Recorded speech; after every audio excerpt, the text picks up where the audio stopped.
Hello everyone.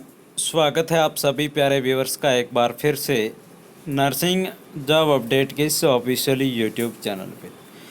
प्यारे दोस्तों, आज की इस वीडियो में बात करेंगे राजस्थान नर्सिंग एंड पैरामेडिकल भर्ती से रिलेटेड क्या ताज़ा अपडेट, जो लेटेस्ट अपडेट रहने वाली है सीपू की सभी भर्तियों से रिलेटेड, उसके बारे में बात करने वाले हैं।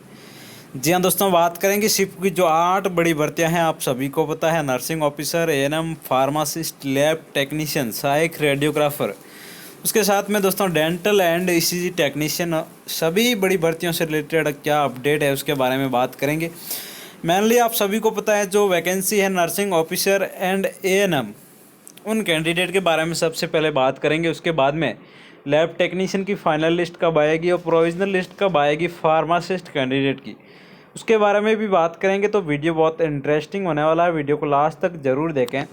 चैनल पे फर्स्ट बार विजिट कर रहे हो तो दोस्तों चैनल को सब्सक्राइब ज़रूर करें, क्योंकि ऐसी तमाम लेटेस्ट जानकारी आपको इस यूट्यूब चैनल के माध्यम से हम आपको प्रोवाइड करवाते रहेंगे। चलिए दोस्तों, बिना टाइम वेस्ट के वीडियो को स्टार्ट करते हैं।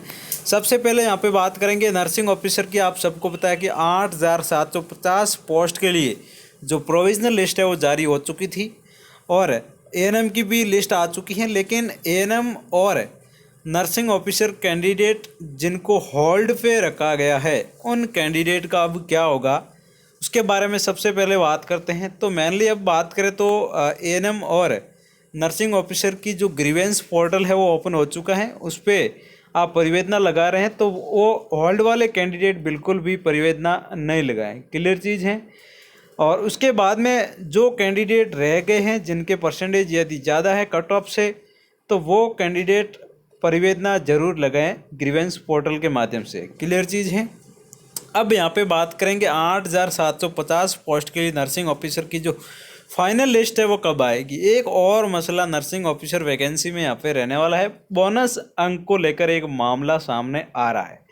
कहीं ना कहीं आप सभी को पता है कि इस भर्ती में लगभग सभी को बोनस मिला है। जो स्टाफ नर्स थे, कॉन्ट्रेक्चुअल और सीएचए थे, उनको भी बोनस मिला। लेकिन सीएचओ है जिन्होंने कोविड में काम किया था, सीएचए जो सीएचओ की वैकेंसी आई थी, उसके बाद में रिजल्ट के बाद में उनको ज्वाइनिंग नहीं मिली थी, ब्रिज कोर्स नहीं करवाया गया था, उससे पहले उनको कोविड में काम करवाया गया था as qualification BSc and GNM के बेस पे, क्लियर चीज़ है। तो उनको कोविड का बोनस भी दिया गया। लेकिन अब जो प्रोविजनल लिस्ट आई है उसमें बिल्कुल उनको शामिल नहीं किया गया, बट उनको पहले डीवी लिस्ट में शामिल किया गया था। तो कहीं ना कहीं वो कैंडिडेट इस बात को लेकर चिंतित है कि अब हमारा क्या होगा। तो उन्होंने इस बात को लेकर सीपू में भी बोला है कि अब सीएचओ को क्या होगा, क्या सीएचओ को बोनस मिलेगा या फिर नहीं।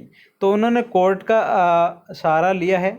यदि बोनस नहीं देती है सीपू तो सारा मामला है वो कोर्ट सुलझाएगा और बिल्कुल इनको लीगली जो बोनस है कोविड का वो मिलना चाहिए और बिल्कुल मिलेगा इनको, क्लियर चीज़। तो यदि कोविड जो सीएचओ हैं उनको बोनस मिलेगा तो कहीं ना कहीं काफ़ी कैंडिडेट हैं, 200-300 प्लस कैंडिडेट हैं जो कहीं ना कहीं मेरिट में शामिल होंगे। तो आप सभी को पता है कि इतने कैंडिडेट यदि शामिल होंगे तो कट ऑफ में बदलाव आएगा और एक और लिस्ट आएगी जिसमें जो कैंडिडेट है इस लिस्ट में उन कैंडिडेट को भी कहीं ना कहीं यहाँ पे बाहर होना पड़ेगा, क्लियर चीज़ है। यदि उन कैंडिडेट सीएचओ को लिया जाता है, बोनस देते हैं, सारी चीज़ें हैं कि बोनस दिया है, इन्होंने कोविड में काम किया है, तो लाजमी है कि इनको बोनस मिलना चाहिए।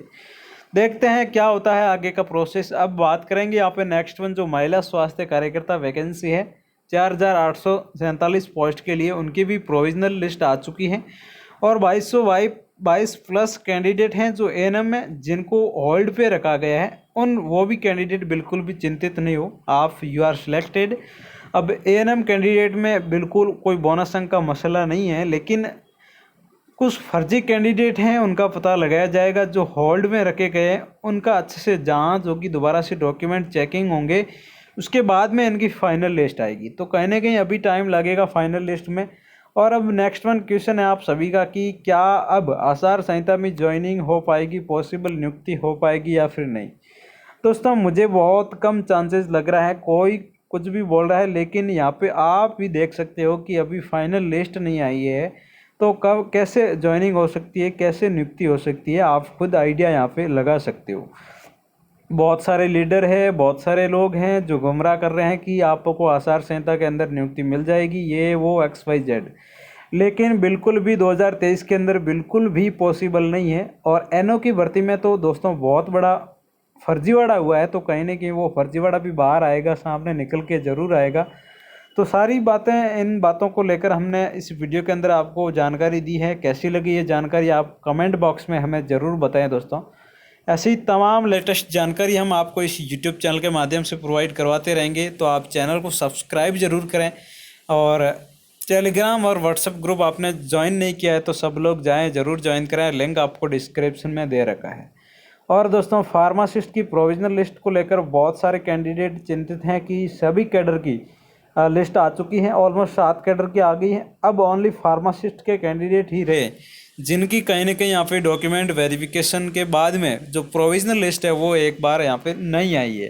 तो काफ़ी कैंडिडेट हैं जो काफ़ी टाइम से शिवपुर में धरना प्रदर्शन कर रहे हैं फार्मासिस्ट की लिस्ट को लेकर, लेकिन अभी ऐसी कोई अपडेट नहीं है कि फार्मासिस्ट की लिस्ट है वो डाल देंगे।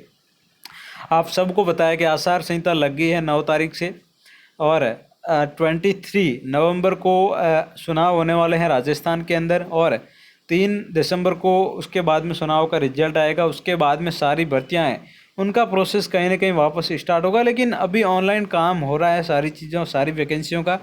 तो उम्मीद करते हैं कि फार्मासिस्ट की कहीं ना कहीं आचार संहिता के अंदर भी लिस्ट डाल देंगे। ठीक है, तो यदि लिस्ट आएगी तो हम आपको ज़रूर इन्फॉर्म करेंगे।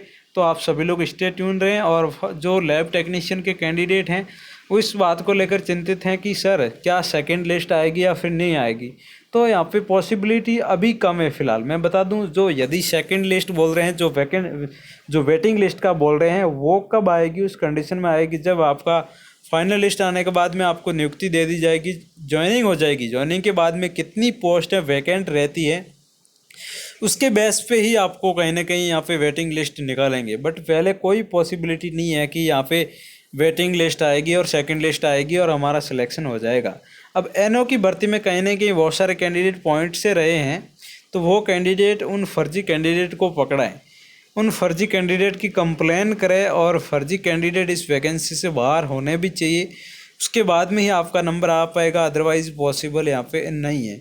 तो पहले आप सभी को पता है कि सबको लग रहा था कि मेरिट इतनी नहीं जाएगी, इतनी नहीं जाएगी, बट बहुत सारे कैंडिडेट जो कहीं ना कहीं फर्जी बोनस अंक लगा रहे हैं और फर्जी डिग्री, डिप्लोमा, सारी चीज़ें कहीं ना कहीं इस नर्सिंग ऑफिसर भर्ती में सामने दोस्तों आप सभी को पता है, देखने को मिल रहा है। बट ये सारी चीज़ें गलत है दोस्तों, ऐसा नहीं होना चाहिए। आप सभी के साथ में जो कैंडिडेट रह गए हैं, जो बेरोज़गारी में है, कहीं ना कहीं जॉब कर रहे थे कॉन्ट्रैक्ट बेसिस पे, उनके पास में 30-30 नंबर का बोनस है, लेकिन फिर भी जनरल कैटेगरी से वो नहीं हो पाए, तो कहीं ना कहीं ये फर्जीवाड़े वाले कैंडिडेट है वो बाहर होते हैं, तो ये आपको फ़ायदा हो पाएगा। दोस्तों, कैसी लगी आज की इन्फॉर्मेशन हमें कमेंट बॉक्स में ज़रूर बताएं। आपको और भी कोई डाउट है तो ज़रूर बताएं। आपके कोई सुझाव है इस भर्ती से रिलेटेड तो कमेंट बॉक्स में आप कमेंट करके ज़रूर बताएं। मिलते हैं नेक्स्ट और इन्फॉर्मेटिव धमाकेदार वीडियोज़ के साथ में। तब तक आप सब लोग स्वस्थ रहें, मस्त रहें। Thank you so much.